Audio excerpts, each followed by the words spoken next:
총선 시작도 하기 전에 새 사람을 찾는 노력보다 상대적으로 손쉬운 낙천 전략만 넘쳐난다면 한국 정치의 추락은 피할 길이 없을 것이다.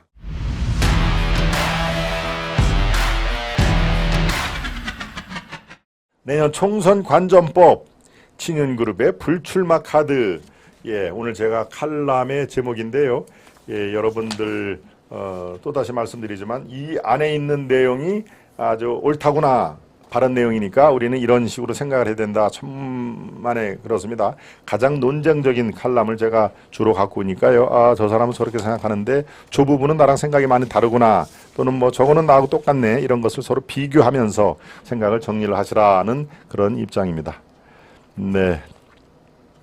변희재 정치성에 회의가 느껴지네. 참 별종인가 보리수님. 일당 공산독재 국가인데 고니님, 자유도 없는 베트남으로 가신다니. 자, 오늘 갖고 온 칼럼은 동아 칼럼입니다. 오늘과 내일 이승헌 부국장, 제가 동아일보에 기자로 있을 때 제 후배로 있던 친구인데요. 아주 똘똘합니다. 아주 영민하고. 지금 칼럼은 이렇게 시작합니다.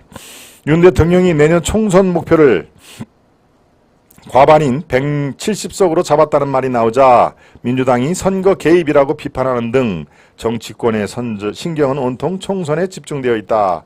핵심은 공천이다. 그러니까 누굴 영입하고 누굴 내칠지라는데 이견은 없다.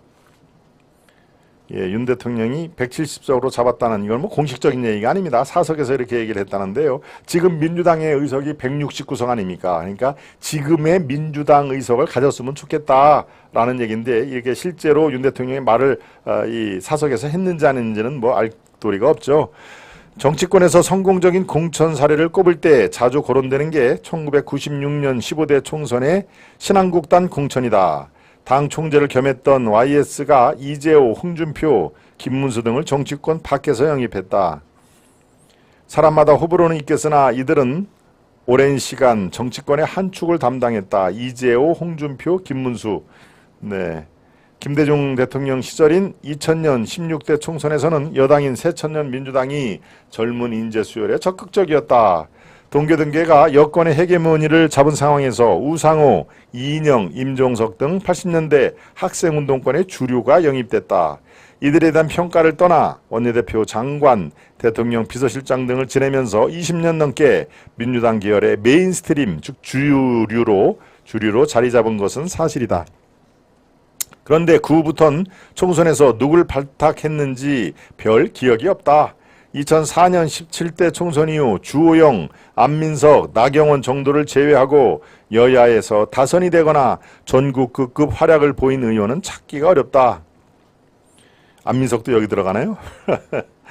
17대 총선 이후 주호영, 안민석, 나경원 정도를 제외하고 다선이 되거나 전국급 활약을 보인 의원은 찾기 어렵다. 안민석도 거의 나경원급으로 여기 써졌군요.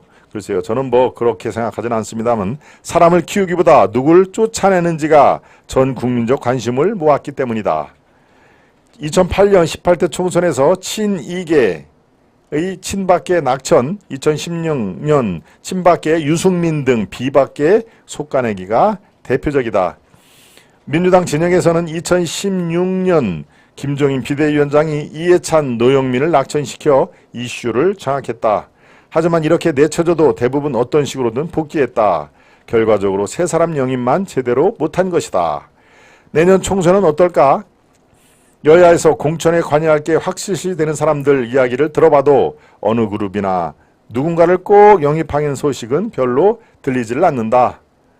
여당에서 나오는 영입론이라고 해봐야 한동훈을 키로 하는 이른바 검사 공천 여부와 그 폭이다. 야당은 이재명 대표를 축으로 친명 대 비명 프레임에서 한 발짝도 못 나가 수혈로는 언감생심인 상황이다. 그만큼 총선 공천의 포인트는 어느 때보다도 누가 안 나오냐에 따라 쏠리는 형국이다. 특히 대통령실과 국민의힘 안팎에선 친윤 핵심들이 여차하면 총선 불출마를 선언할 수 있다는 말도 나온다. 김기현 대표와 장제원 의원이 대표적이다. 정계 은퇴도 아니고 재부선이나 다른 공직으로 얼마든지 컴백할 수 있음에도 권력자들이 희생했다는 것 이상의 캠페인이 없다고 보는 것이다. 한국 정치가 아무리 격이 떨어졌다지만 정치 서비스의 수요자인 유권자들에게 새로운 상품으로 다가가는 게 정상이다. 한국 정치에서 인공지능, 반도체 공급망, 기후변화 등 새로운 입법 수요는 넘쳐나고 있다. 시대 변화에 걸맞은 새로운 인재가 정치권에도 들어와야 한다. 하지만 지금은 정당이라는 점포의 매대에서 누구를 빼낼 테니 더 이용해달라고 읍소나하겠다는 것이다. 여야 인사들을 만나보면 사람이 없다고들 한다. 국민들의 정치 혐오감도 극에 달해 직업으로서 매력이 줄어드는 점도 없지 않다. 오죽하면 박지원, 천정배, 최경환 등 여야의 올드보이들이 다시 출마를 저울질할까. 그럼에도 헌법이나 국회법을 고치지 않는 한 국회의원은 여전히 가장 중요한 공직 중 하나다. 총선 시작도 하기 전에 새 사람을 찾는 노력보다 상대적으로 손쉬운 낙천 전략만 넘쳐난다면 한국 정치의 추락은 피할 길이 없을 것이다. 네, 이렇게 칼럼은 마무리를 짓습니다. 그래서 친윤 그룹의 불출마 카드를 만지작 하고 있는 지금 여의도 정치 실태, 이것을 진단을 해주는 내년 총선 관전법이었습니다. 여러분들 생각은 어떠신지 모르겠습니다. 네.